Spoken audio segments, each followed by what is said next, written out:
सुबह का वक्त, सूरज की हल्की किरणें खेतों पर पड़ रही थी। कुछ किसान अपने बैलों के साथ खेत जोतने में लगे थे, तो कुछ परेशान बैठे सोच रहे थे कि इस बार की फसल कैसे उगाएंगे। सुखपुर गांव कभी हरियाली से भरा हुआ रहता था, लेकिन अब ये गरीबी और भूख से जूझ रहा था।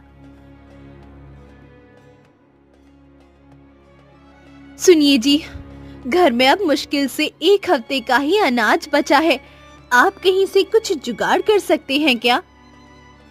गंगा, इस बार बारिश कम हुई है। खेतों में फसल आधी ही उगी है। बेचेंगे क्या? ऊपर से जमींदार का कर्ज भी चढ़ा है।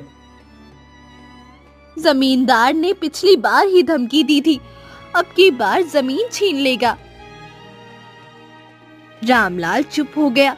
वो एक ईमानदार और मेहनती किसान था, लेकिन उसकी मेहनत का फल हमेशा कोई और छीन लेता था। हवेली के बड़े बड़े दरवाजे, हाथियों की मूर्तियां और भारी भरकम दरबार। अंदर जमींदार रघुनाथ सिंह शाही कुर्सी पर बैठा हुक्का गुड़गुड़ा रहा था। आर्या, मैंने कहा था कि कर्ज ना चुकाने वाले किसानों की लिस्ट लेकर आओ। हुजूर, ये रही लिस्ट। रामलाल, भोलू, किशन और कई किसान इस बार भी पूरा कर्ज नहीं चुका पाए हैं। आर्या, जाकर सबको कह दो, या तो कल तक कर्ज चुकाओ या अपनी जमीन के कागज हवेली में जमा करवा दो। जो नहीं देगा उसकी जमीन में खुद छीन लूंगा। हरिया सिर झुकाकर बाहर चला जाता है। गांव के जमींदार का नाम सुनते ही लोगों के चेहरे पीले पड़ जाते थे। शाम को गांव में हरिया डुगडुगी बजाते हुए ऐलान करता है, सुनो सुनो, जमींदार साहब का हुक्म है, जिन किसानों ने कर्ज नहीं चुकाया वो कल तक पूरा हिसाब कर दें, नहीं तो उनकी जमीन जमींदार साहब की होगी। गांव में सन्नाटा छा जाता है। किसान अपने अपने घरों में सिर पकड़कर बैठ जाते हैं। अब क्या होगा जी? जमीन ही हमारी आखिरी उम्मीद थी। भगवान जाने क्या होगा, लेकिन मैं अपनी मेहनत से पीछे नहीं हटूंगा। रामलाल ने अपनी पत्नी और बच्चों को देखा। वो जानता था कि ये लड़ाई आसान नहीं, लेकिन उसने हार मानने से इनकार कर दिया। रात के सन्नाटे में एक लंबी काया धीरे धीरे सुखपुर गांव की ओर बढ़ रही थी। उजली दाढ़ी, गेंडवा वस्त्र, माथे पर भस्म और हाथ में एक लकड़ी की छड़ी। उसकी आंखों में एक अजीब सा तेज था। सुबह जब गांव के लोग जागे तो चौपाल पर एक साधु को बैठे देखा। कुछ लोग दूर से उसे घूर रहे थे। ये कौन है? पहले कभी नहीं देखा। पता नहीं, कोई तांत्रिक तो नहीं?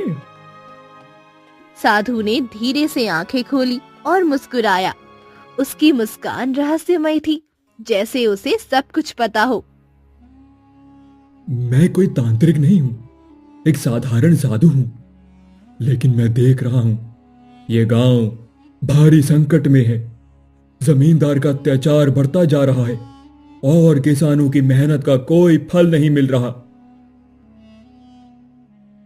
गांव वालों की भीड़ इकट्ठा होने लगी, लेकिन तभी जमींदार का नौकर हरिया वहां आया।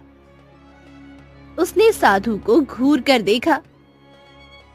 ए साधु, ये गांव जमींदार का इलाका है। यहाँ अपने जादू टोने का खेल मत खेल। यहाँ के लोग मेहनत से खाते हैं, किसी के बहकावे में नहीं आते। कुछ गांव वालों ने सिर हिलाया, लेकिन कुछ को साधु की बातें अजीब लगी। मैं किसी को बहका नहीं रहा हूं, सिर्फ सही राह दिखा रहा हूं। लेकिन कोई साधु की बातों में खास रुचि नहीं ले रहा था। धीरे धीरे लोग वापस जाने लगे, लेकिन एक इंसान वहीं रुका रहा, रामलाल। सभी लोग चले गए, लेकिन रामलाल धीरे धीरे साधु के पास गया। बाबा जी, आप सच में जानते हैं ना कि हमारी मेहनत बेकार जा रही है? हाँ बेटा, मैं जानता हूं, लेकिन मेहनत कभी बेकार नहीं जाती। ये दुनिया का नियम है। साधु ने अपनी झोली से एक छोटा बीज निकाला और रामलाल की ओर बढ़ाया। ये लो, ये एक जादुई बीज है। इसे अपने खेत में लगाओ और इसकी अच्छे से देखभाल करो। ये तुम्हारी मेहनत का असली फल देगा। रामलाल ने हैरानी से बीज देखा। वो साधारण बीज जैसा ही लग रहा था, लेकिन उसकी चमक थोड़ी अलग थी। बाबा जी, क्या सच में ये बीज जादुई है? ये देखने के लिए तुम्हें इसे लगाना पड़ेगा। रामलाल की उलझन बढ़ गई। क्या सच में कोई जादुई बीज हो सकता है, या ये महज एक छलावा था? साधु के बीज देने की बात पूरे गांव में फैल गई। कुछ लोग हंसने लगे तो कुछ लोग डर गए। अरे रामलाल, तुझे पागल बना दिया बाबा ने। कोई बीज भी जादू कर सकता है भला? लेकिन अगर सच में कुछ हुआ तो हमें देखना चाहिए। इसी बीच जमींदार के आदमियों की नजर भी साधु पर पड़ चुकी थी। वे दूर से उसकी हर गतिविधि पर नजर रख रहे थे। ये साधु गांव वालों को भड़का रहा है। जमींदार साहब को बताना होगा। जमींदार का गुस्सा अब साधु पर पड़ने वाला था, लेकिन रामलाल का मन अब भी दुविधा में था। रात के अंधेरे में जब पूरा गांव गहरी नींद में सो रहा था, रामलाल अपने खेत के एक कोने में खड़ा था। उसके हाथ में वही छोटा बीज था जो साधु ने उसे दिया था। अगर ये बीज सच में जादुई हुआ तो मेरी किस्मत बदल सकती है, पर कहीं ये कोई धोखा तो नहीं। रामलाल ने बीज को मिट्टी में डाल दिया और धीरे से उस पर पानी डालने लगा। अगले कुछ दिनों तक वो उस जगह पर दिन रात मेहनत करता रहा, लेकिन एक समस्या थी। बारिश नहीं हो रही थी। खेत सूखने लगे और गांव में फिर से सूखे का डर सताने लगा। अजी, अगर बारिश नहीं हुई तो ये बीज उगेगा भी नहीं। भगवान पर भरोसा रखो गंगा। मैं इस पेड़ की देखभाल में कोई कमी नहीं छोड़ूंगा। रामलाल हर रोज सुबह और शाम अपने छोटे से खेत में जाता, खुद पानी लाता, मिट्टी को नमी देता और पूरी मेहनत से उसकी देखभाल करता। फिर एक चमत्कार हुआ। सिर्फ 7 दिनों के अंदर जहाँ एक छोटा सा अंकुर निकलने में हफ्तों लग जाते थे, वहाँ एक छोटा पौधा उगाया। रामलाल और गंगा हैरान रह गए। अजी, देखो, ये सच में उग गया। गांव वालों को जब ये पता चला तो वे भी खेत में आकर देखने लगे। ये कैसे हो सकता है? बारिश तो हुई ही नहीं, फिर भी ये इतनी जल्दी उगाया। कहीं सच में जादुई तो नहीं? धीरे धीरे पौधा बढ़ता गया। 1 महीने में वो छोटा पौधा एक बड़ा पेड़ बन चुका था। लेकिन सबसे चौंकाने वाली बात तब हुई जब एक सुबह रामलाल ने उस पेड़ पर सुनहरी रंग का एक बड़ा फल लटका हुआ देखा। ये क्या है? अजी, ये फल सोने जैसा दिख रहा है। रामलाल ने झिझकते हुए उस फल को तोड़ा और हाथ में लिया। जैसे ही उसने उसे उठाया, उसकी आंखें हैरानी से फैल गई। वो सचमुच ठोस सोना था। गंगा और रामलाल की खुशी का ठिकाना नहीं रहा, लेकिन उन्हें डर भी लग रहा था। अजी, अगर ये बात गांव में फैल गई तो लोग इसे छीनने आ सकते हैं। हमें इसे छिपा कर रखना होगा। उन्होंने सोने का फल घर के एक गुप्त स्थान पर रख दिया और किसी को इसके बारे में नहीं बताया। लेकिन कुछ ही दिनों में ये राज छिपा नहीं रह सका। रामलाल ने चुपचाप पेड़ से मिले सोने से कुछ गरीब किसानों की मदद करनी शुरू कर दी। किसी को पैसे देकर कर्ज चुकवा दिया, किसी को अनाज दिलवा दिया, तो किसी के घर के लिए ईंटें खरीद दी। धीरे धीरे गांव वालों को शक होने लगा। रामलाल के पास इतना पैसा कहाँ से आ रहा है? हाँ, पहले तो वो मुश्किल से गुजारा करता था, अब अचानक सबको मदद भी कर रहा है। कुछ लोग सोचने लगे कि उसने कहीं से कोई खजाना पा लिया है, लेकिन रामलाल अभी भी चुप था। रामलाल गरीबों की मदद कर रहा था, लेकिन ये बात जमींदार रघुनाथ सिंह तक भी पहुंच गई थी। उसका नौकर हरिया भागते हुए हवेली पर पहुंचा और जोर से चिल्लाया, मालिक, कुछ गड़बड़ है। क्या हुआ हरिया? रामलाल गरीबों की मदद कर रहा है, बहुत पैसे लूट रहा है। वो गरीब किसान है, उसके पास इतना धन कहां से आया? जमींदार के चेहरे पर एक शातिर मुस्कान फैल गई। तो इसका मतलब उसके पास कोई गुप्त खजाना है, हमें ये पता लगाना होगा। क्या किया जाए मालिक? रामलाल की हर हरकत पर नजर रखो, पता लगाओ कि आखिर उसके पास इतना धन कहां से आ रहा है, और हाँ, अगर जरूरत पड़े तो उसे सबक भी सिखाओ। जमींदार के आदेश देने के बाद उसका नौकर हरिया लगातार रामलाल की गतिविधियों पर नजर रखने लगा। दिन हो या रात, वो रामलाल के खेत के पास पास छिपकर बैठा रहता। एक रात जब रामलाल और गंगा सो चुके थे, हरिया दबे पांव खेत की ओर बढ़ा।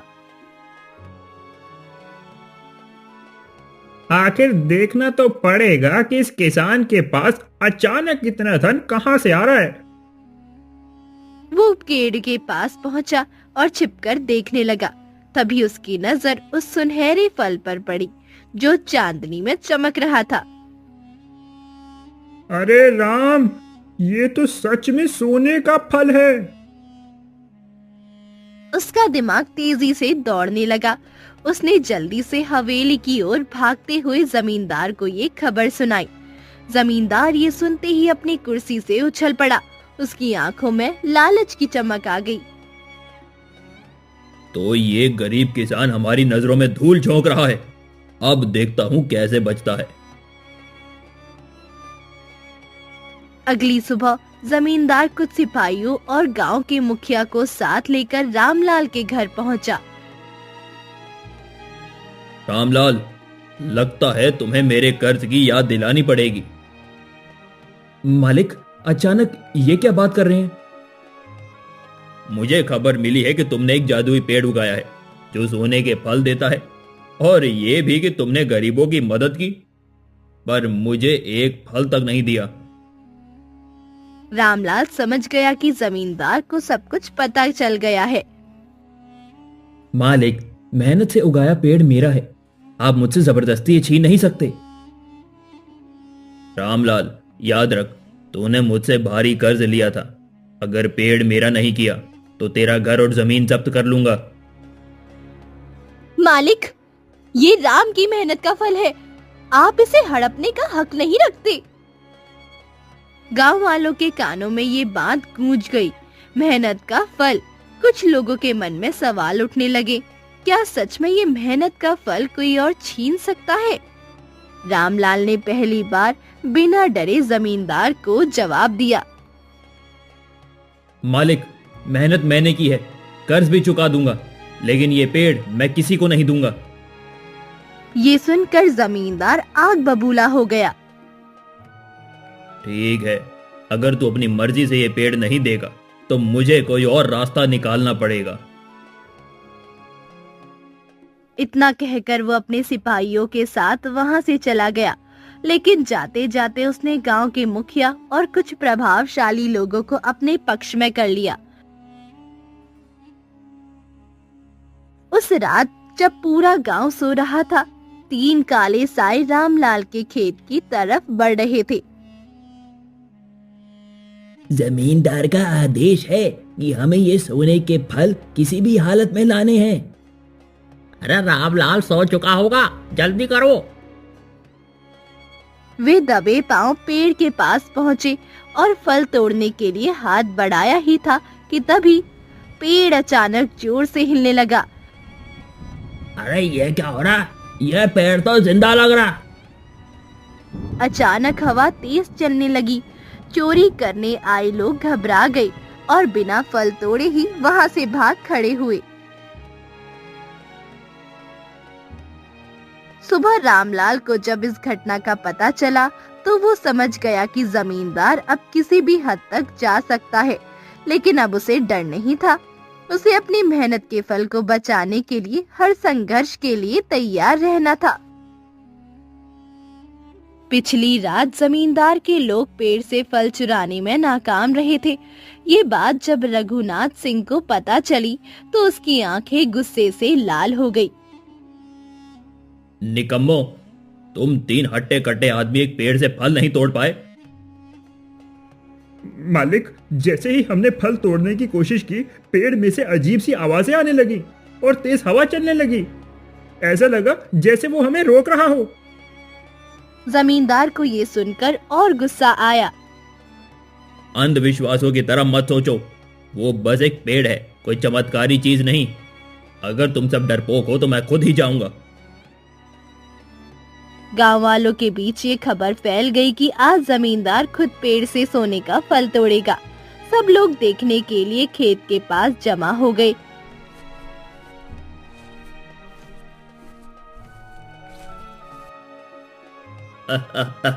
अब देखता हूँ ये पेड़ मुझे कैसे रोकता है। उसने जैसे ही पहला कदम पेड़ के पास बढ़ाया, अचानक पेड़ की शाखाएं हिलने लगी और उसकी जड़ों से लंबे नुकीले कांटे निकलने लगे। गांव वालों में खलबली मच गई, लेकिन जमींदार अहंकार में भरा हुआ था। मुझे कोई कांटा नहीं रोक सकता। उसने हाथ बढ़ाकर एक फल तोड़ने की कोशिश की, लेकिन जैसे ही उसका हाथ फल के पास पहुंचा, एक तेज कांटा उसकी हथेली में चुभ गया। वो दर्द से चीख पड़ा।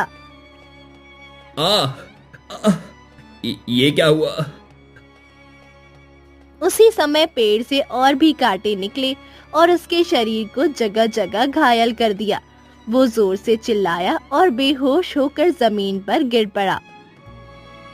गांव वाले ये देखकर दंग रह गए। तभी एक रहस्यमय घंटी की आवाज गूंजी और वहीं साधु प्रकट हो गए, जिसने रामलाल को बीज दिया था। अरे ये तो वही साधु बाबा है। बाबा, ये सब क्या हो रहा है? साधु ने मुस्कुराकर जमींदार की ओर देखा, जो जमीन पर पड़ा था। फिर उसने गांव वालों की तरफ देखा और गहरी आवाज में बोला, ये कोई साधारण पेड़ नहीं है। ये मेहनत और सच्चाई का प्रतीक है। ये सिर्फ उसी को फल देता है जिसने ईमानदारी से मेहनत की हो। लेकिन जो लालच, धोखे और छल से इसे पाने की कोशिश करेगा, ये उसे दंड देगा। गांव वाले मंत्रमुग्ध होकर उसकी बातें सुन रहे थे। बाबा जी, लेकिन ये पेड़ उगा कैसे? रामलाल की मेहनत, उसका सच्चा दिल और उसकी ईमानदारी ने इसे जन्म दिया है। ये साधारण बीज नहीं था, ये एक परीक्षा थी। रामलाल और गंगा एक दूसरे को देखते रह गए। उन्हें समझ में आ गया कि साधु बाबा ने उन्हें क्यों चुना था। इतने में जमींदार को होश आया। वो दर्द से करहाता हुआ उठने की कोशिश करने लगा। ये सब तुम्हारी चाल है साधु, मैं ये फल लूंगा ही। रघुनाथ सिंह, तेरे पाप का घड़ा भर चुका है। तूने कितने किसानों की जमीन छीन ली है, कितनों को भूखा मरने पर मजबूर कर दिया। आज तेरा लालच ही तुझे सजा देगा। गांव वालों को ये सुनकर झटका लगा। साधु बाबा ने आगे बताया कि जमींदार पहले भी कई बार गरीबों को धोखा देकर उनकी संपत्ति हड़प चुका था। इसने हमारी मेहनत की कमाई हड़प ली। इसका घमंड तोड़ना ही पड़ेगा। इसका दंड इसे ऊपर वाला देगा। तभी पेड़ से एक और तेज हवा चलने लगी और जमींदार फिर से जमीन पर गिर गया। इस बार वो इतनी कमजोरी महसूस करने लगा कि उसके हाथ पैर कांपने लगे। उसे समझ में आ गया कि अब उसका वक्त खत्म हो चुका है। अब गांव वालों के मन में सवाल था, आखिर वो साधु कौन है?